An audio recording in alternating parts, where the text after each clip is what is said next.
Think of an activity that you currently have difficulty doing. It should be an activity that you wish to be able to do really well.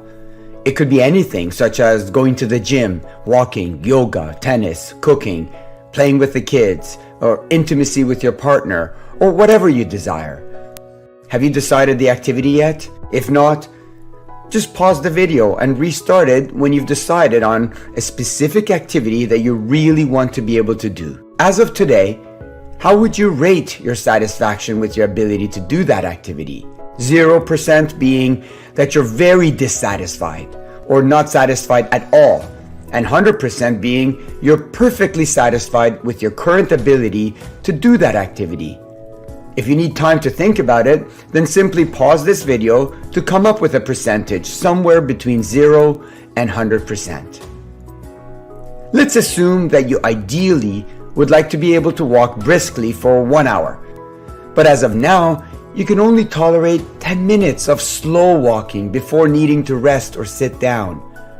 If I asked you, what is your current level of satisfaction with your ability to walk? You may say, I'm only at 20% satisfaction. That would logically make sense, but sadly, that kind of thinking is a hindrance to recovery.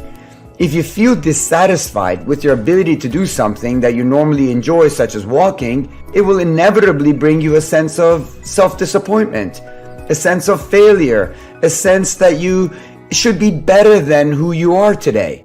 These feelings and emotions don't help us improve in whatever we desire to do. The feelings of constant dissatisfaction just leave us feeling like giving up and repeatedly asking ourselves, what's the point? It will then take a lot of willpower to reattempt that activity, as you may dread doing it.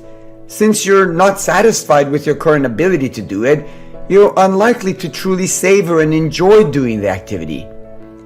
The sense of dissatisfaction will inevitably produce a stressful physiological response, which will increase pain sensitivity, fatigue, and paradoxically further limit us from progressing. As long as you're holding on to the past or grasping onto your old self, it's impossible to move forward. The only way we can move forward is through letting go. The next time you go for a walk or do a yoga class or cook, just ask yourself, what would help me the most to get better? Is it feeling dissatisfied and disappointed in what you just accomplished? Or is it better to feel 100% satisfied and pleased with whatever you're able to do today? Just ask yourself, did I do my best? If yes, then you should be 100% satisfied, no matter how you did the activity. This is not simply looking at things through rose-colored glasses, it's factual. You did the best that you could at this time, based on many factors such as pain, fatigue, mood, time, motivation, or whatever.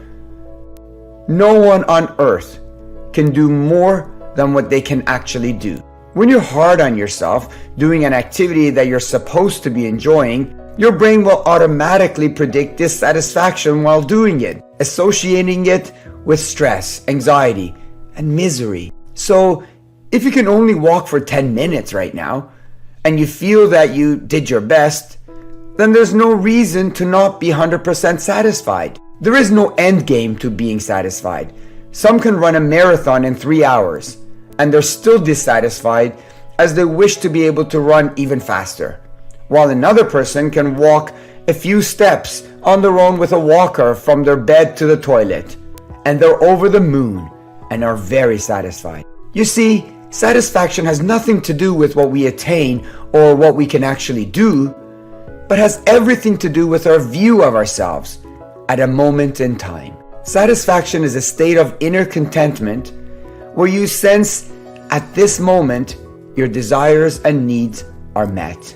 Let's say you would like to do a full yoga class, but you may not be able to do many of the poses perfectly in comparison to others or in comparison to your past self. Again, if you did your best, then you should be 100% satisfied no matter what. Only then will yoga be actually enjoyable, where you have a chance of improving. I challenge you to apply the 100% satisfaction habit into every activity that you attempt from now on, whether it's doing house chores, gardening, or going to the gym. Make an intentional goal before you begin the activity that no matter how you do it, you will be 100% satisfied with your ability. With a 100% self-satisfaction promise, you're guaranteed to finish the activity with a smile, joy, and a sense of accomplishment. Your brain will then associate the activity with pleasure instead of stress. With a 100% self-satisfaction promise, the anticipation of doing any activity will release dopamine, which is a feel-good chemical. And while doing the activity, the brain will release endorphins, which are our body's natural pain relievers. Despite what Mick Jagger says, you can get satisfaction, but you need to intentionally decide it in advance.